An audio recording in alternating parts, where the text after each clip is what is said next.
অভ্যন্তরীণ সন্ত্রাসীদের মোকাবেলায় এবার ওরেগনের পোর্টল্যান্ডে সেনা মোতায়েন করতে ওয়ার সেক্রেটারি পিট হেগসেথকে নির্দেশ দিয়েছেন প্রেসিডেন্ট ডোনাল্ড ট্রাম্প। শহরটিকে যুদ্ধ বিধ্বস্ত আখ্যা দিয়ে প্রয়োজনে সামরিক বাহিনীকে পূর্ণ শক্তি ব্যবহারের অনুমোদনও দিয়েছেন তিনি। শনিবার সামাজিক মাধ্যম ট্রুথ সোশ্যালে করা এক পোস্টে ট্রাম্প কথা জানান।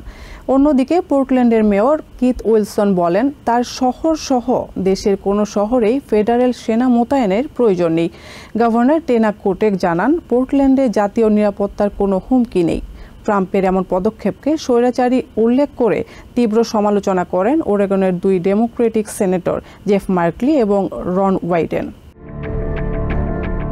শনিবার নিজের সামাজিক মাধ্যম ট্রুথ সোশ্যালে এক পোস্টে প্রেসিডেন্ট ট্রাম্প জানান, হোমল্যান্ড সিকিউরিটি সেক্রেটারি ক্রিস্টি নোমের অনুরোধে ওরেগনের পোর্টল্যান্ডে সেনা মোতায়েন করতে ওয়ার সেক্রেটারি পিট হেগসেথকে নির্দেশ দিয়েছেন তিনি। শহরটিকে যুদ্ধ বিধ্বস্ত আখ্যায়িত করে তিনি লিখেন, বামপন্থী গোষ্ঠী অ্যান্টিফা ও অন্যান্য অভ্যন্তরীণ সন্ত্রাসীদের আক্রমণ থেকে আইসের যে কোনো স্থাপনা সুরক্ষিত করার জন্য যেন সেখানে প্রয়োজনীয় সেনা মোতায়েন করা হয়। প্রয়োজনে সেখানে পূর্ণ শক্তি প্রয়োগের অনুমোদন দেওয়ার কথাও জানান ট্রাম্প। ট্রাম্পের এই ঘোষণা ডেমোক্রেটিক আইন প্রণেতাদের মধ্যে তীব্র প্রতিক্রিয়ার সৃষ্টি করেছে।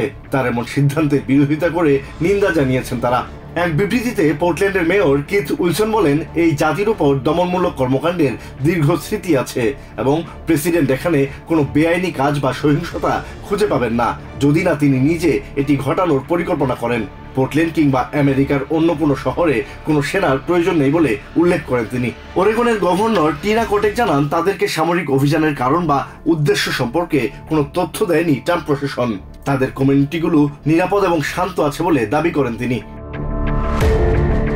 এর আগে শুক্রবার পোর্টল্যান্ডে ফেডারেল আইন প্রয়োগকারী সংস্থার সদস্যদের উপস্থিতি বেড়ে যাওয়া নিয়ে জরুরি সংবাদ সম্মেলন করেন মেয়র কিথ উইলসন সহ স্থানীয় স্টেটের ডেমোক্রেটিক আইন প্রণেতারা। এমন পরিস্থিতিতে বাসিন্দাদের শান্ত থাকতে আহ্বান জানান মেয়র।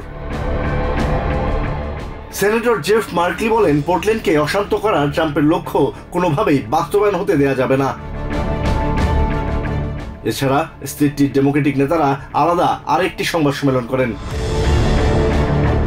সেনেটর রন ওয়াইডেন বলেন, আইস সদস্যদের মুখোশ পরে অভিযান চালানো সহ অনেক বিষয়ে তারা বারবার জানতে চেয়েও কোনো সদুত্তর পাননি। একই অভিযোগ করেন কংগ্রেসম্যান অ্যান্ড্রিয়া সেলিনাসও। Asad Riyel, TVN 24 news desk. New York থেকে সম্প্রচারিত TVN 24 টেলিভিশন বিশ্বজুড়ে বাঙালির কণ্ঠস্বর।